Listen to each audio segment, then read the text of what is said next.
नमस्कार मित्रों, मैं दिनेश शर्मा। आप सभी का प्रिपेयर एजुकेशन चैनल में स्वागत है। मित्रों, आज हमारा वीडियो रहेगा एशिया महाद्वीप के प्रमुख नदियाँ। परीक्षा की दृष्टि से बहुत ही इम्पोर्टेंट पॉइंट है, जिसमें आपका नदियों से रिलेटेड अगर क्वेश्चन पूछा जाता है तो आज की वीडियो देखने के बाद में आपका क्वेश्चन गलत नहीं होने वाला है। मित्रों, आज की वीडियो में हम प्रमुख नदियों के बारे में जानकारी लेंगे, कौन सी नदी है और क्या उसकी विशेषता है। तो जो आज तक पूछी गई नदियाँ वो भी इनमें शामिल होगी और मुख्य नदियाँ अन्य भी शामिल होगी। तो मित्रों, आज शुरू करते हैं एशिया महाद्वीप की प्रमुख नदी। आप पॉइंट को शुरू करने से पहले एक क्वेश्चन का आंसर दोगे कि विश्व की सबसे लंबी नदी कौन सी है। ये कमेंट के माध्यम से आप आंसर दोगे। आज हम शुरू करते हैं एशिया महाद्वीप की सबसे लंबी नदी। तो चलिए, एशिया महाद्वीप की प्रमुख नदियों में हमने एशिया महाद्वीप विश्व का सबसे बड़ा महाद्वीप है, जिसमें अगर हम बात करें एशिया के उत्तर दिशा में तो यहाँ पे पड़ता है एक महासागर जिसका नाम है आर्कटिक महासागर। कौन सा पड़ता है? आर्कटिक महासागर। मित्रों, हमें पहले लोकेशन का पता जरूर होना चाहिए। उत्तर दिशा में आर्कटिक महासागर, यानी कि हम नदियां पढ़ेंगे तो नदियों में हमें उद्गम और विलुप्त का स्थान पता होना जरूरी होगा। तो वहां पर हमें विलुप्त स्थान जो होगा वो महासागर ही होंगे, तो उसके बारे में अच्छी तरह से हमें पता होना जरूरी है। तो उत्तर दिशा में कौन सा महासागर रहेगा? आर्कटिक महासागर। पूर्व दिशा में मैं अगर बात करूं तो यहाँ पे पड़ता है प्रशांत महासागर, विश्व का सबसे बड़ा महासागर प्रशांत महासागर है। क्या रहेगा? प्रशांत महासागर, विश्व का सबसे बड़ा सागर। अगर मैं एशिया के दक्षिण की बात करूं तो यहां पे रहता है हिंद महासागर। कौन सा रहता है? हिंद महासागर। हिंद महासागर की एक बहुत बड़ी विशेषता है, एकमात्र ऐसा महासागर है जो किसी देश के नाम पर जिसका नाम पड़ा हो। जिस तरह से हिंदुस्तान के नाम पर हिंद महासागर का नाम क्या पड़ा है? हिंद महासागर। यहाँ पे अगर मैं बात करूँ, दक्षिण हो गया, उत्तर हो गया, पूर्व हो गया, और पश्चिम में अगर देखें तो यहाँ पे पड़ता है यूरोप महाद्वीप। कौन सा रहता है पूर्व में? यूरोप महाद्वीप। यूरोप महाद्वीप। अब आपको इतना पता चल गया होगा, ये जो एशिया महाद्वीप इसके चारों ओर कौन से क्षेत्र हैं उनकी जानकारी, जो मुख्य महासागर है उनका हमको पता चल गया। अब शुरू करते हैं एशिया महाद्वीप की मुख्य नदियाँ। तो यहाँ पर मुख्य नदियों में हम सबसे पहले देखेंगे एशिया महाद्वीप की सबसे लंबी नदी। तो एशिया महाद्वीप की सबसे लंबी नदी का नाम है यांग टीसी क्यांग।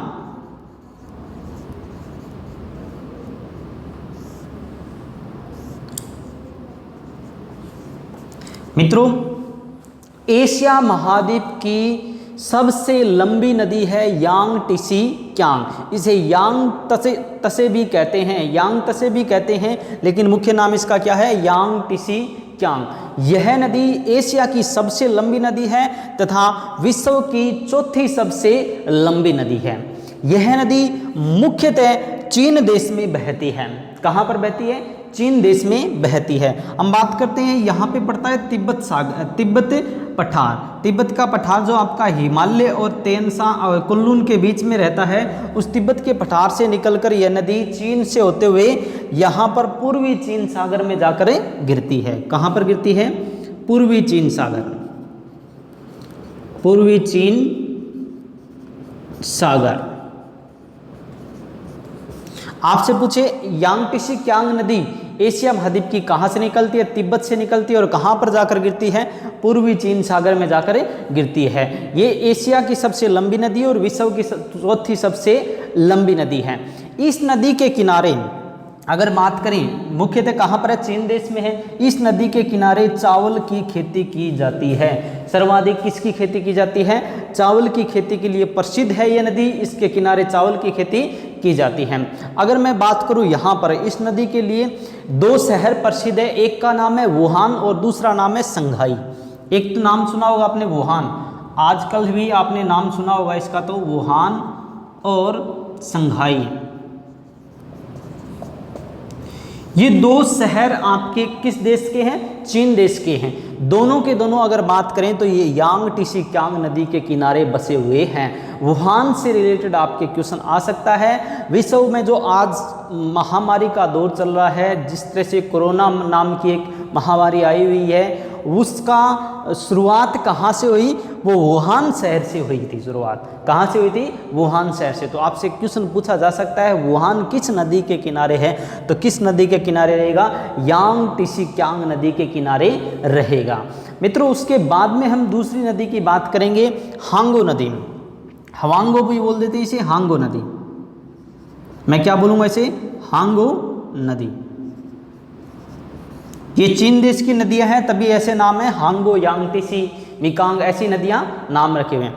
यहाँ पे मैं अगर बात करूँ हांगो नदी की, अगर बात करें तो यह चीन देश में मुख्य रूप से है, कुनलुन श्रेणी से निकलती है और यहाँ पे पड़ता है पीला सागर। कौन सा सागर पड़ता है? पीला सागर। पीला सागर में जाकर ये नदी विलुप्त हो जाती है। अब देखो हांगो नदी की भी बहुत सारी विशेषताएं हैं। इस नदी के बारे में कुछ महत्वपूर्ण बातें हैं। जिस तरह से सबसे पहले तो बात करें कि इस नदी के जो तटीय क्षेत्र है, यहाँ बीच में एक पठार आता है जिसका नाम बोला जाता है लोएस का पठार। लोएस का पठार मित्रों इम्पोर्टेंट है, मैंने पठार वाले पॉइंट में इसका नाम नहीं लिया है। लोएस का पठार जो रहता है कहाँ पे पड़ता है? हांगो नदी लोएस के पठार से ही होकर गुजरती है।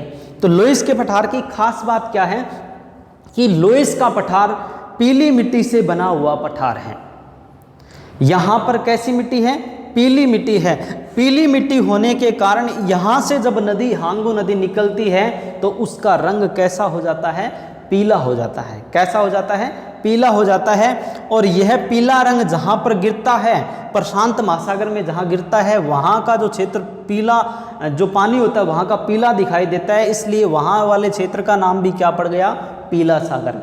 आपसे पूछ सकता है हांगो नदी का दूसरा नाम क्या है? तो इसे पीली नदी भी कहा जाता है। तो मित्रों ये इंपॉर्टेंट बात है कि पीला सागर और पीली नदी का क्या मतलब हुआ कि लोएस का जो पठार है उसकी मिट्टी कैसी है? पीली नदी है, पीली मिट्टी है। तो उसके कारण क्या होता है? पीला सागर बनता है और नदी का नाम भी पीली नदी कहा जाता है। तो यहाँ पर इसकी ये मुख्य विशेषता है। दूसरी, इस नदी में वर्ष में एक आध बार बाढ़ जरूर आती है, यानी कि इसमें पानी बहुत ज़्यादा आता है, जिसके कारण यहाँ चीन में बहुत ज़्यादा नुकसान होता है। इसलिए इसे बोला जाता है चीन का शोक। क्या बोलते हैं? चीन का शोक भी इस नदी को कहते हैं।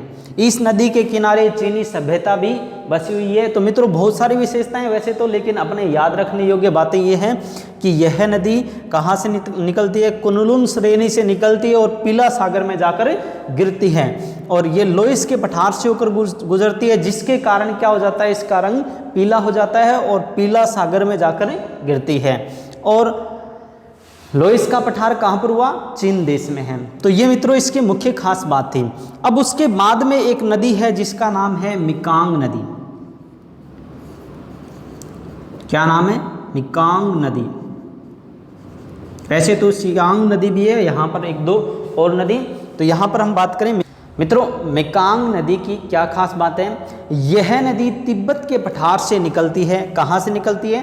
तिब्बत के पठार से निकलती है तथा यह कंबोडिया, लाओस, थाईलैंड, वियतनाम आदि देशों से होकर गुजरती है और थाईलैंड की खाड़ी यहाँ पे पड़ती है। थाईलैंड की खाड़ी या दक्षिणी चीन सागर के पास में जाकर यह नदी गिर जाती है। इस नदी को बोला जाता है दक्षिणी पूर्वी एशिया की डेन्यूब नदी। क्या बोलते हैं? दक्षिणी पूर्वी एशिया की डेन्यूब नदी भी कहते हैं। डेन्यूब नदी कहाँ पर है? यूरोप महाद्वीप में है डेन्यूब नदी। इससे तुलना की जाती है एशिया महाद्वीप की। दक्षिणी पूर्वी एशिया की डेन्यूब किसे कहा जाता है? मिकांग नदी को कहा जाता है। उसके बाद में अगर बात करें थाईलैंड व लाओस के मध्य यह सीमा भी बनाती है।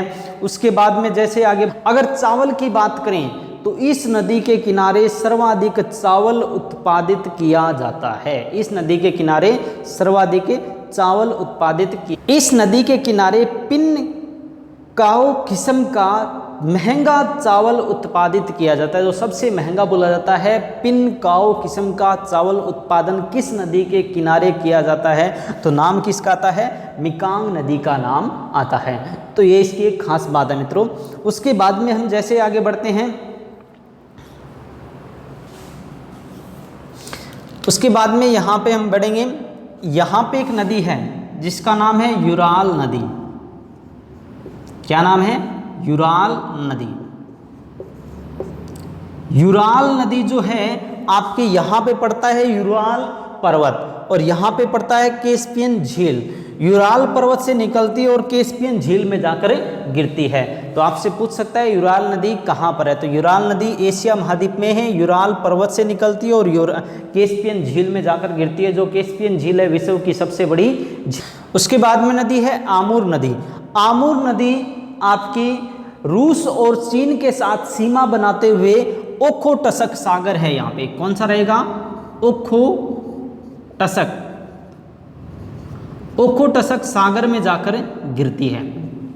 आमूर नदी ओखोटस्क सागर में जाकर गिरती है। किसके साथ सीमा बनाती है? रूस और चीन के साथ सीमा बनाती है। तो ये इसकी एक इम्पोर्टेंट बात है, ये भी आपको ध्यान में रखनी है। उसके बाद में कुछ जिस तरह से नदियाँ नीचे देखेंगे, यहाँ पे एक नदी है जिसका नाम है ब्रह्मपुत्र नदी। ब्रह्मपुत्र नदी यहाँ पे पड़ती है मानसरोवर झील। इस मानसरोवर झील से निकलकर यहाँ भारत होते हुए, बांग्लादेश होते हुए ये कहाँ पर गिर जाती है? बंगाल की खाड़ी में जाकर गिर जाती है। कहाँ पर गिरती है? बंगाल की खाड़ी में जाकर। उसके बाद में यहीं से एक नदी, मानसरोवर झील से एक नदी और निकलती है जिसे बोलते हैं सिंधु नदी। नाम सुना होगा। वैसे तो ब्रह्मपुत्र और सिंधु नदी और जो ये गंगा नदी भारत की जो मुख्य नदी है, इनके बारे में स्पेशली पॉइंट बनाएंगे। लेकिन सिंधु नदी भी कहाँ से निकलती है? मानसरोवर झील से निकलती है और अरब सागर में जाकर गिरती है। कहाँ पर गिरती है? अरब सागर में जाकर गिरती है। उसके बाद में देखिए एक नदी है यालू नदी। यालू नदी की एक खास बात है, जो नदी आपकी यहाँ पर पड़ती है, एक देश है जिसका नाम आपने सुना होगा उत्तरी कोरिया देश। आप सोच सकते हो इसे, उत्तरी कोरिया देश और रूस के बीच में सीमा बनाने वाली नदी का नाम क्या है? यालू नदी। उत्तरी कोरिया ज़्यादा आजकल चर्चा में रहता है, तो इसके कारण ये क्वेश्चन पूछा जा सकता है, रूस और उत्तरी कोरिया के मध्य जो नदी है उस नदी का नाम बताइए। तो नाम नदी का क्या है? यालू नदी। क्या नाम है?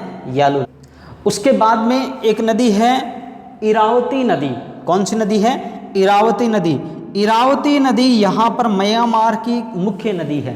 म्यांमार देश की मुख्य नदी है जो इरावती नदी है, जो यहाँ म्यांमार से निकलकर बंगाल की खाड़ी यानी कि यहाँ पर पड़ता है, हिंद महासागर में जाकर विलुप्त हो जाती है। उसके बाद में दजला और फरात नदी। कौन सी नदी? दजला और फरात नदी। यहाँ पे देखिए ये दो नदियां हैं, एक का नाम है दजला और दूसरी का नाम है फरात। इन दोनों नदियों का संगम होता है, वहां पर है मेसोपोटामिया की सभ्यता। मेसोपोटामिया सभ्यता। यह जो नदी है इराक की मुख्य नदियां हैं। इराक देश की मुख्य नदियां हैं। इस नदी के किनारे जो है मेसोपोटामिया की सभ्यता है। ये भी एशिया महाद्वीप की मुख्य नदियों में नाम आता है। उसके बाद में दो मुख्य नदियां और है, जिसके आमू दरिया और सर दरिया के नाम से जाना जाता है। एक का नाम है आमू दरिया,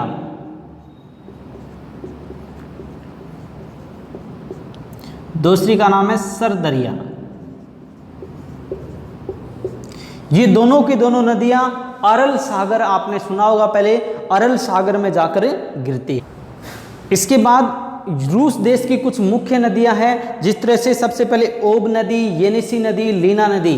जिस तरह से ये जो नदियां आपको दिखाई दे रही हैं, जो साइबेरियन क्षेत्र की नदियां हैं, इस नदियों की खास बात क्या है? ये दक्षिण से उत्तर की ओर बहती है और आर्कटिक महासागर में जाकर गिरती है। तो सबसे पहले यहाँ पे अगर बात करें ओब नदी, कौन सी नदी? ओब नदी, येनेसी नदी और लीना नदी। लीना नदी आपकी यहाँ पर एक झील पड़ती है, झील का नाम है बेकाल झील। बेकाल झील के पास से होकर निकलती है और ये जाकर कहाँ गिरती है? आर्कटिक महासागर में जाकर गिरती है। तो यहाँ पर मित्रों ये मुख्य मुख्य नदियाँ हैं, वो जो एशिया महाद्वीप की नदियाँ। दोबारा देखते हैं एक बार। देखिए सबसे पहले हमने पढ़ी है यांगटीसी क्यांग नदी, जो आपकी तिब्बत के पठार से निकलती है और पूर्वी चीन सागर में जाकर गिरती है, एशिया महाद्वीप की सबसे लंबी नदी। मिकांग नदी भी यहीं से निकलती है और ये आपके दक्षिणी चीन सागर में जाकर गिरती है। और उसके बाद में लोएस के पठार से होकर गुजरने वाली नदी कौन सी है? हांगो नदी है। उसके बाद में आमूर नदी, लीना नदी, येनिसी नदी, ओब नदी, सरदरिया, आमू दरिया और दजला और फ्रात, और उसके बाद में ब्रह्मपुत्र, गंगा नदी और यहाँ पे सिंधु नदी। ये कुछ मुख्य नदियाँ हैं जो आपके सामने यहाँ पर रखी हैं। यहाँ पर ये जो मुख्य नदियाँ हैं, इन नदियों के अलावा एशिया महाद्वीप से क्वेश्चन नहीं पूछा जाता है। तो ये वीडियो अगर आपको अच्छा लगा हो तो प्लीज़ वीडियो को लाइक करें और शेयर करें, चैनल को सब्सक्राइब करें। धन्यवाद।